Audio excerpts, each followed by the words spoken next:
सत्संगत आपने देखा होगा नमस्कार की लाइन में, लंगर की लाइन में, शौचालय की लाइन में, वो सभी लाइनों में ही चलते हैं। जो महात्मा जैसे आता है पीछे खड़ा होता है, आगे जाने का प्रयास नहीं करता है।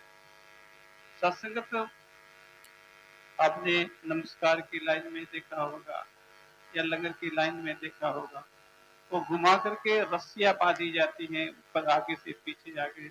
एक बार हम आगे चले जाते हैं, फिर पीछे आते हैं, फिर आगे जाते हैं, फिर जाते हैं। सत्संग फिर वो आता है क्योंकि जहां से हम निकलते हैं। सत्संगत ये सब बड़ा सोच विचार के बनाया गया है कि हमने वाकई जीवन में गुरसिक्खी के रास्ते पर कितना चले हैं। सत्संग कई लोग होते हैं जो कभी रस्सी को फांद जाते हैं, रस्सी को कूद देते हैं, इस लाइन से उस लाइन में चले जाते हैं।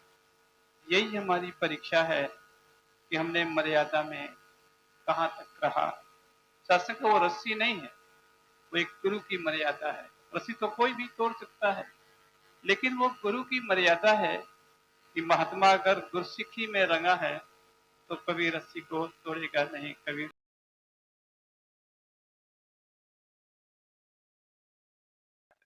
बहुत सी बातें सुनते हैं, रोज रामायण का पाठ सुनते हैं, लेकिन परमात्मा हमें मिल गया है ये बात कोई नहीं कहता है। ये कहता है तो कोई ब्रह्म ज्ञानी महात्मा कहता है, कोई जुड़ा हुआ संत ईश्वर से कहता है, जिसके ऊपर गुरु की कृपा हुई है, जिसके ऊपर गुरु की कृपा दृष्टि बनी है। सत्संग वही कहता है कि हमें परमात्मा मिला है। आप सभी भाग्यशाली हैं, आपके हिस्से में ये परमात्मा का ज्ञान आया।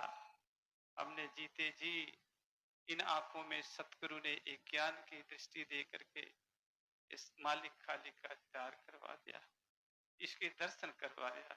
लोग मंदिरों में जाके आंख बंद करके, मस्जिद में जाकर के, गुरुद्वारे में जाके, चर्च में जाके ध्यान लगाते हैं, हाथ में अगरबत्ती लेके और क्या क्या लेके ध्यान लगाते हैं। लेकिन वो ज्ञान के बिना ध्यान का कोई मतलब नहीं होता है। जब तक ज्ञान नहीं होता है तब तक ध्यान नहीं होता है। और सत्संगत कोई बच्ची है, अभी उसकी शादी नहीं हुई है, पति को नहीं देखा, आप उसको कहें बेटी तू अपने पति का ध्यान लगाए, किसका ध्यान लगाएगी? जब शादी हुई नहीं, आपस में एक दूसरे के मुखातिब नहीं हुए, एक दूसरे के आमने सामने नहीं हुए, तो फिर ध्यान किसका लगाएंगे? ठीक इसी तरह सारा साल बावला होकर के ध्यान लगा रहा है, लेकिन जो मालिक खालिक का दीदार है, इसके दर्शन है, जो कर लेता है तो उसे मंदिर में जाने की आवश्यकता नहीं है, किसी मस्जिद में जाने की आवश्यकता नहीं है, किसी चर्च में, किसी गिरजाघर में जाने की आवश्यकता नहीं है। नमाजे हक अदा होगी, खुले मैदान में ए हमदम, हकीकत कौन मंदिर मस्जिद की। ये स्कूल विद्या मंदिर है, यहाँ पढ़ाई होती है। यहाँ ये गुरु की कृपा से हमें भगवान के दीदार होते हैं। फिर मस्जिद में धक्का क्यों खाना है, क्यों जाना है? कृपा करो सत्संगत, ये सुनहरा मौका भागों वालों को मिलते हैं। आप सभी भाई बहन बहुत खुशकिस्मत हैं कि आपके हिस्से में ये ब्रह्म ज्ञान आया है।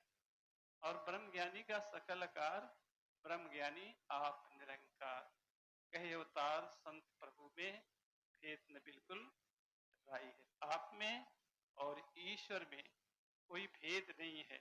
आपके चरणों में गिरते हैं, ईश्वर के चरणों में गिरते हैं।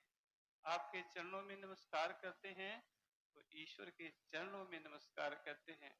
और आगे महात्मा ने कहा कि सतगुरु देह का नाम नहीं है, सतगुरु होता ज्ञान है, सतगुरु को कोई एक देह समझना भूल है, अज्ञान है।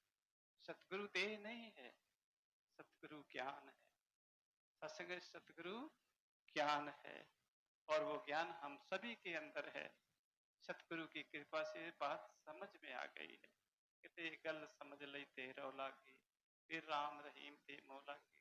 हमारे मनों से हिंदू मुस्लिम सिख ईसाई छोटा बड़ा ऊंचा नीचा अमीर गरीब भाई बहन सारे रिश्ते खत्म हो गया, एक गुरु का रिश्ता बन गया। कि तुझ में राम, मुझ में राम, सब में राम समाया है, और सबसे कर लो प्यार, जगत में कोई नहीं पराया है। कोई बैरी बेगाना नहीं है, ना कोई बैरी न ही बेगाना, सगल संग हमको बनी आई। सत्संग कोई बैरी बेगाना नहीं था। आपकी निगाह में सारे संसार, ये इन प्राणियों में ही नहीं, आगे के कि जड़ चेतन जद जीव मग, सकल राम में जान। जड़ और चेतन जितनी भी वस्तुएं संसार में है, जीव है चाहे निर्जीव है, जड़ है चाहे चेतन है, सभी के अंदर परमात्मा का वास है। कुरान की एक आयत, अल्लाह हर वस्तु को घेरे हुए है। सत्संग पाया देख रहा है, अल्लाह इसको घेरे हुए, पाया कि उत्तर भी, दक्षिण भी, दाएं भी, बाएं भी, ये बीच में है, चारों तरफ अल्लाह ईश्वर। सत्संगत हमारे अंदर से वो भेद मिट गया कि अल्लाह कौन है और ईश्वर कौन है। सत्संग सारे नाम एक ही परमात्मा के हैं, अल्लाह, ईश्वर, गॉड, वाहिगुरु, एक प्रभु के सारे नाम। ये जितने नाम हैं, चाहे अल्लाह बोलिए चाहे राम बोलिए, पहले पहचान फिर नाम बोलिए। पहचान जरूरी है, जिसकी पूजा, जिसका सिमरन, उसका ज्ञान जरूरी है।